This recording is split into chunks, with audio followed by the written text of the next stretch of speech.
You just tore up a $50 million investment, Elijah Mercer said, his voice calm but thunderous in the marble silence. All eyes turned as he slowly dropped the shredded cashier's check to the floor, the pieces fluttering like feathers of regret.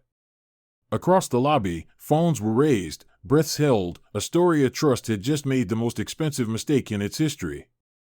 The atmosphere inside Astoria Trust Bank's flagship branch in Midtown Manhattan was a curated blend of legacy and luxury, imported marble floors, floor-to-ceiling windows that framed the skyline like art, and the hushed murmur of generational wealth at rest.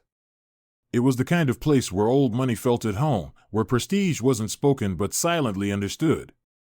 Elijah Mercer stepped through the revolving door at 9:45 a.m., 15 minutes ahead of schedule, just as he always was. Punctuality wasn't about manners to him, it was strategy. Control the clock, and you control the room. Dressed in a slate-gray blazer, pressed navy slacks, and polished leather shoes, Elijah carried himself with quiet certainty. His look was refined but deliberate, nothing flashy, nothing ostentatious. A crisp white shirt, no tie, and a matte black Porsche Taycan parked 2 blocks away. Even the briefcase in his hand-stitched leather from a black-owned artisan brand, spoke not of wealth but of intentionality. He approached the receptionist's desk with a slight nod, waiting for her to finish her sentence with a departing client. When she turned her eyes on him, the professional smile faltered, not fully, just enough to register. "Good morning," Elijah said smoothly. "Elijah Mercer. I have a 10 a.m. with the investment team. Platinum portfolio." The woman blinked once, as if recalibrating, then tapped her keyboard with careful indifference. "Do you have confirmation of that appointment?" she asked. He raised his phone, tapping the screen to show the email from the bank's senior VP. Her eyes skimmed the screen. "I see," she said, her voice dipping into neutrality. "Please have a seat. Someone will be with you when they are available." No offer of coffee. No notification to the team. No smile. Elijah simply nodded and took a seat in the leather lounge area, folding his hands over the briefcase on his lap. He had felt this kind of chill before, the subtle recalibration of someone's perception the moment they expected a certain face and saw his instead. At 42, Elijah was used to this. But he never let it pass unnoticed. Around him, white clients were greeted warmly, ushered into side rooms within minutes. One woman with a dog in her purse received complimentary water before her consultation. A man in boating shoes was addressed by name. Elijah waited. 10 minutes passed. Then 20. Then 35. Still no call, no greeting, no acknowledgement. At 10:32, the doors swung open with dramatic flair. And strolled Bradley Kent. Mid-50s, tall, and draped in a 3-piece suit that screamed old money meets ego. His silver hair was slicked back. Gold rings adorned his fingers, and a Rolex the size of a small town gleamed on his wrist. "Amanda," he boomed, spreading his arms like a game show host. The receptionist's transformation was immediate. She stood up straighter, her eyes lit up, voice lifted with enthusiasm. "Mr. Kent, we weren't expecting you today." "Surprise visit," he grinned. "Heard there was a juicy investment package on the table. Thought I'd take a peek." Without a moment's hesitation, she picked up the phone and dialed. "Mr. Denning," she said, her voice practically a song. "Bradley Kent just walked in." "Yes." "Right away."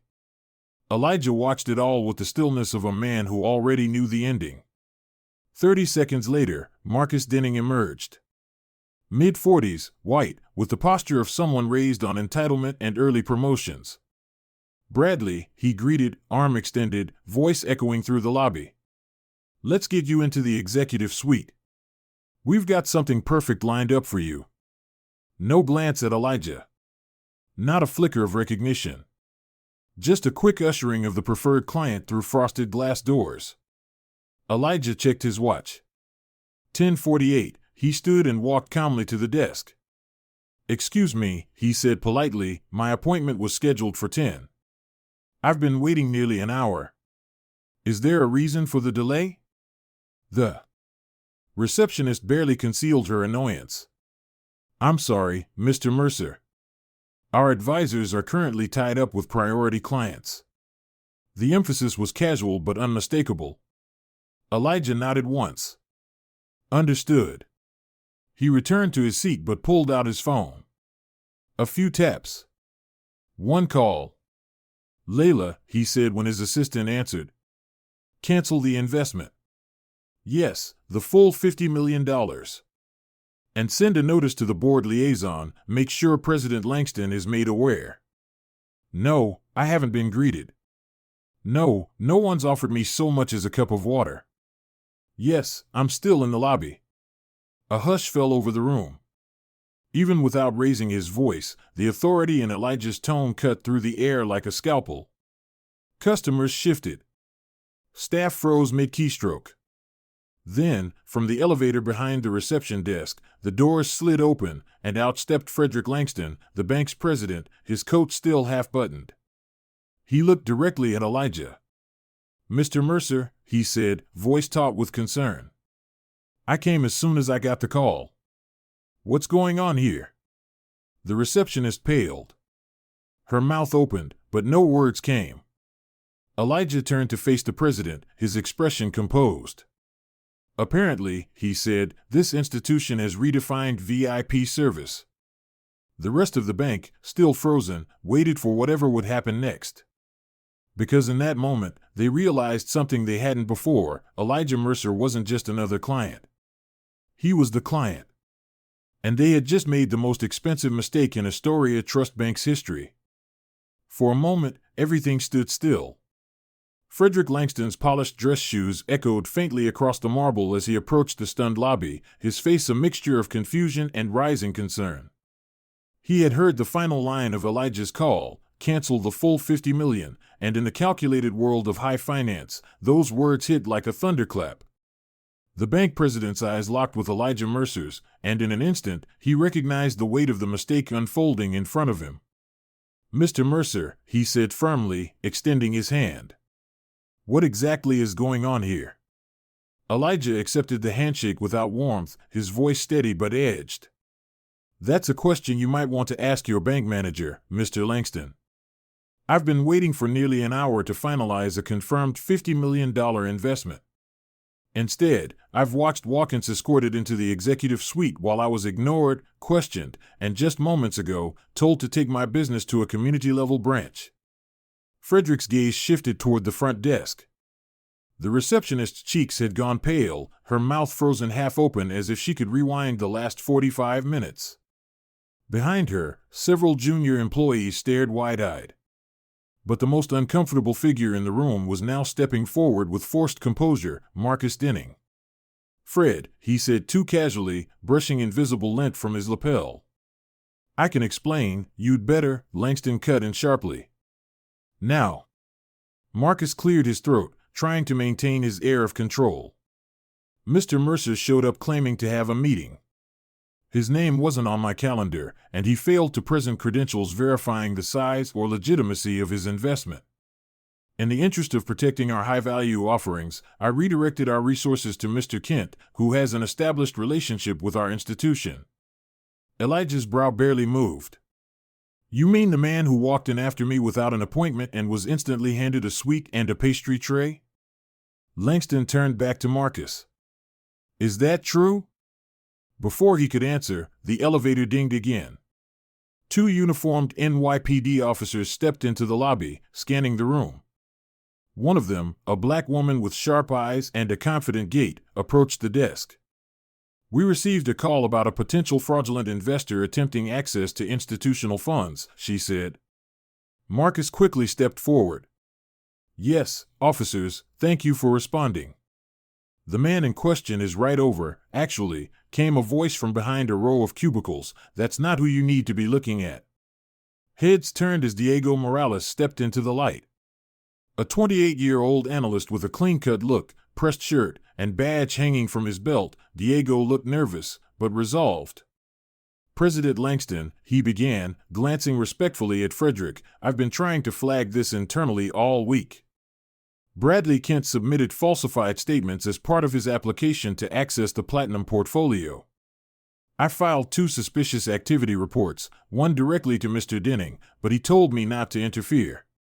A ripple passed through the lobby like an electric current. Langston's face darkened. You have documentation? Diego nodded. On my tablet. I brought copies today just in case. He handed the device over, and Langston quickly reviewed the files, bank statements that didn't add up, flagged transfers, overlapping routing numbers. It was a fraudster's playbook, hidden in plain sight. Why wasn't this escalated? Langston demanded. Marcus stammered. It wasn't conclusive. And Mr. Kent has historically been a major. No, Elijah said, stepping forward now. You didn't trust the brown kid with the facts, and you didn't believe the black man with the check. The officer looked between Diego and Elijah, then turned toward the glass conference room where Bradley Kent now stood stiffly, his once smug expression replaced by nervous calculation. He was watching everything. And he knew the tide had turned. Langston nodded toward the officers. Detain Mr. Kent for questioning. We'll cooperate fully with your investigation. The 2 officers moved quickly, approaching the door to the executive suite. Seeing them coming, Bradley bolted from his chair and made a desperate dash toward the side exit.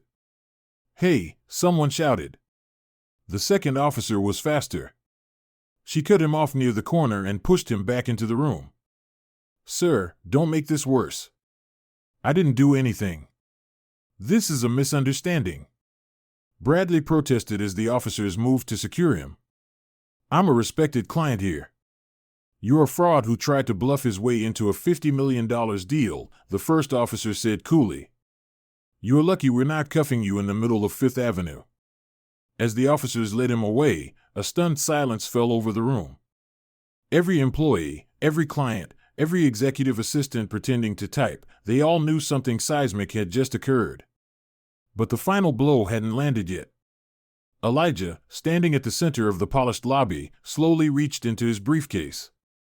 From within, he pulled out a single envelope, the cashier's check. He held it up just long enough for everyone to see. The signature. The amount. $50 million. Then, without a word, he tore it cleanly down the middle. Gasps rippled across the lobby. The sound of the paper tearing seemed to echo louder than any shouting match ever could. The check, one that had been hours from changing the bank's entire quarter, fluttered to the marble floor like confetti from a parade no one would ever celebrate. Elijah looked at Marcus, then Langston, then the silent crowd around him. Let me make this plain, he said calmly. Your institution doesn't just have a fraud problem. It has a culture problem. Your values are not the ones you print on brochures.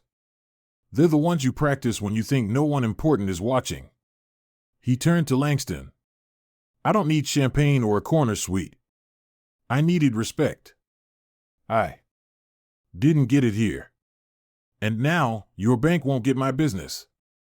Or my trust. Layla had been recording the entire time. Without saying a word, she stepped up beside her boss, phone still in hand, and together they walked toward the exit. No one dared stop them. No one moved to speak. The automatic doors slid open. The street outside bustled like nothing had happened. But everyone inside knew everything had changed. Langston stood in the aftermath, the torn check still lying like a cautionary relic on the floor. Marcus Denning's face had lost all color, sweat breaking across his brow as he realized his career had likely just ended. Diego Morales stood straighter than he had in months, finally seen.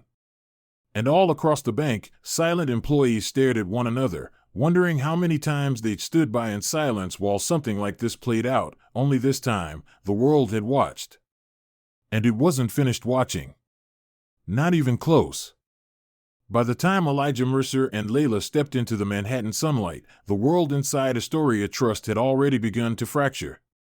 The torn check still lay untouched on the floor like a symbol of every unchecked assumption, every silent bias, and every opportunity lost in arrogance. Phones had captured the moment. Voices were already whispering, emails were being sent, and a storm, digital, public, and unrelenting, was already gathering. That night, Layla uploaded the full footage of the confrontation to Elijah's corporate channel. No filters. No commentary. Just the truth, documented cleanly from the moment she walked in to the moment Elijah walked out. Within 4 hours, it had over 2 million views. By morning, the hashtag #InvestingWhileBlack was trending across the country. National news outlets picked up the story within 48 hours. Headlines read, "Top Black CEO publicly humiliated by bank, then walks away from $50 million deal, Astoria Trust's costly mistake captured on camera," and "Torn check, torn reputation." The video hit hard because it wasn't just about one man. It was about a system. It was about every boardroom seat not offered, every elevator hesitation, every sideways glance of doubt handed to those who looked like Elijah. The financial world felt the tremors immediately. Astoria Trust stock, already sensitive in a volatile quarter, plunged 11% within the first trading day. By the end of the second week, it had lost 35% of its value, erasing over $1.8 billion in market capitalization. Wealth management clients began moving their portfolios to competitors. Institutional partners began reevaluating their banking relationships. The board issued a brief but damning press release. Marcus Denning, managing director of client services, has been terminated effective immediately. Astoria Trust is committed to ensuring all clients are treated with dignity, professionalism, and equity. But it was too late to salvage what had been broken in plain view. Meanwhile, across the river in Brooklyn, Novaterra Systems was buzzing with new energy. Diego Morales, the soft-spoken analyst who had bravely stepped forward at the bank, had quietly resigned days after the incident. His goodbye email had been respectful but resolute. "I can no longer work for an institution where doing the right thing puts your career at risk." Elijah didn't waste a day. Within 24 hours, Diego was offered a position as Director of Financial Integrity at Novaterra, with a compensation package triple his former salary and equity options that could change his life. People like Diego, Elijah told the press, are the ones who keep institutions honest. Courage shouldn't cost you a job. It should earn you a seat at the table. The gesture made headlines, but Elijah wasn't finished. 2 weeks after the incident, he stood before a packed room of reporters, policymakers, and corporate leaders to announce the launch of the Wealth Access Coalition, a $10 million initiative aimed at fighting discrimination in banking and financial services. "We're going to fund mystery audits of banks nationwide," he explained, "document treatment disparities, and hold institutions accountable. We'll work with regulators, train executives, and publish findings so transparent it'll be impossible to ignore. Because discrimination isn't just unethical, it's expensive." The impact was immediate. Several major banks quietly reached out to volunteer for audits, desperate not to become the next Astoria Trust. Trade publications praised the initiative as the most significant grassroots financial equity program in a generation. Meanwhile, Novaterra's quarterly report revealed something remarkable. The $50 million Elijah had withheld from Astoria had since been invested in a renewable energy partnership with a mission-driven credit union. Early returns had already surpassed projections. 6 weeks later, the doors of Astoria Trust opened once again, not to Elijah Mercer the investor, but to Elijah Mercer the mentor. This time, he wasn't alone. With him walked 6 young entrepreneurs, Black, Latino, Asian, first-generation Americans, immigrants, and women, each a graduate of his nonprofit business incubator, each holding a business plan and a dream. Waiting in the lobby was Frederick Langston. He looked tired. The past month had aged him, but there was also something different in his eyes, humility, perhaps even hope. He stepped forward to greet Elijah with a firm handshake. "Mr. Mercer," he said, "thank you for coming back. And for giving us this opportunity." Elijah nodded once. "Let's see what you've done with it." The tour began in the lobby, which now looked subtly, but significantly, different. A new check-in system had been installed. Digital kiosks logged every arrival by timestamp, erasing subjective prioritization. A welcome screen read, "Every client matters. Every visit counts." We've implemented standardized service protocols, Langston explained. No more gut calls about who gets the executive suite. Every advisor sees the same profile. We even restructured our bonus incentives to reward equity of service, not just deal size. They passed the area where Elijah had once sat ignored. Now, a sleek monitor displayed real-time wait times, updated across departments. No one would wonder where they stood anymore. In the executive conference wing, yes, the same one where Bradley Kent once sipped coffee and gloated behind glass, the furniture had been rearranged. Art from emerging BIPOC artists lined the walls. An engraved plaque near the door read, "This room stands in recognition of every voice once dismissed. May no silence here be mistaken for insignificance." But it was in the bank's new community innovation room that the transformation felt real. Here, Astoria Trust now held weekly pitch sessions for small business owners, many of whom had historically been excluded from capital. Loan officers sat at circular tables with applicants, no desks, no barriers, just conversation. Elijah's entrepreneurs took their seats, portfolios ready. As they waited for their sessions to begin, Langston turned to Elijah. "I won't pretend a plaque and a few policies make up for what happened," he said. "But you didn't burn us down. You forced us to change. You gave us a second chance most people wouldn't." Elijah looked around the room, at the young founders nervously preparing to pitch their dreams, at the diverse staff now in positions of authority, at Diego Morales standing at the far end of the table reviewing documents like he owned the place. "Destruction is easy," Elijah said quietly. "Transformation is the harder road. But if even one of these entrepreneurs walks out of here with access they wouldn't have had before, then it was worth it." Langston nodded slowly. "We're still learning. Still trying." Elijah stepped to the front of the room and addressed the group directly. "You belong in this room," he told them. "Not because of charity. Not because of guilt. Because your ideas are powerful. Your work is valuable. And your presence challenges the kind of thinking that cost this institution $50 million and almost its future." Cameras clicked. Reporters took notes. But none of that mattered. What mattered were the people seated at those tables. What mattered was that this time, the door hadn't just opened, it had stayed open. As Elijah prepared to leave, Langston stopped him at the entrance of the community wing. "Before you go," he said, pointing toward the far wall. There, newly installed, was a bronze plaque bearing Elijah Mercer's name. The inscription read, "Real power doesn't just write checks. It changes systems so that the next voice is heard before it needs to shout." Elijah stared at it for a long moment. Then he turned back to Langston. "Make sure you keep listening." And with that, he stepped outside into the city once more, the door behind him no longer a barrier, but a symbol of what could be rebuilt, not just in a bank, but in a country still learning to recognize the true cost of looking away. As the author of this story, I want to share the deeper lesson behind Elijah Mercer's journey, not just as a moment of personal victory, but as a reflection of what countless Americans face in silence every day. Elijah didn't raise his voice. He didn't threaten. He didn't retaliate with anger. Instead, he held firm, stayed calm, and let the truth speak louder than anything else. That's real power, not in money, but in dignity. Too often, people are judged by how they look, not by what they've earned or who they truly are. Elijah had every credential, every right to be in that room, yet he was overlooked in favor of someone who fit the image of wealth but not the reality. And sadly, this happens more than we like to admit, not just in banks, but in boardrooms, classrooms, neighborhoods, and courtrooms. But here's the powerful truth: injustice has a cost. And when the wrong person is underestimated, the consequences can reshape entire systems.